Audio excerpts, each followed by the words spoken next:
कालिया योजन आसीगला आउ एक खुशी खबर। पुणी मध्य कालिया योजन आउ एक किस्ती 2000 टंका आपण मानक मिलवाक जाउछि। तेबे केउ तारीख मिलिबा आउ के मानक मिलिबो ताहा आमे एई भिडियो जानिबा। ता पूर्व वीडियोटी को लाइक करिक चैनल टी को सब्सक्राइब कर दियंतु। प्रथमतः आपण माने जानिथिबे यार ऑफिशियल वेबसाइट kalia.gov.in यार ऑफिशियल वेबसाइट आमे डिस्क्रिप्शन रे देइछो। ता मध्ये आपण माने चाहिले चेक करि परिबे। आपण माने जानिथिबे गत किछि मास होय गलानी कालिया टंका आसीथिला। भूमिहीन माननकु एवं चासी माननकु आसीथिला, प्लस जे माने चासी थिले से माननकु आसीथिला।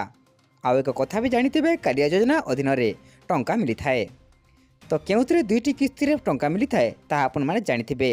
वार्षिक दुईटी किस्ती रे मिली थाए, जहाँकि अक्षय तृतीया आउ एक नुआखाई अवसर रे आपण मानकु कालिया टंका मिली थाए। तेबे आपण माने जानिथिबे एई 10 तारिख रे अक्षय तृतीया चली गलानी।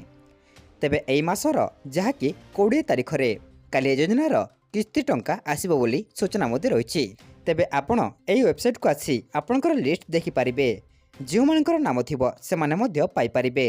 लिस्ट रे चेक करिया पई आपण एही kalia.gov.in को आसीबे एवं आपणकर बेनिफिशियरी लिस्ट चेक करिवे। चेक कला परे आपण माने जानिबे जे आपण एही किस्ती रे बा एई लिस्ट रे आपणकर नाम थिले आपण एई तारिख रे जहाँकि कालिया टंका पाइबे।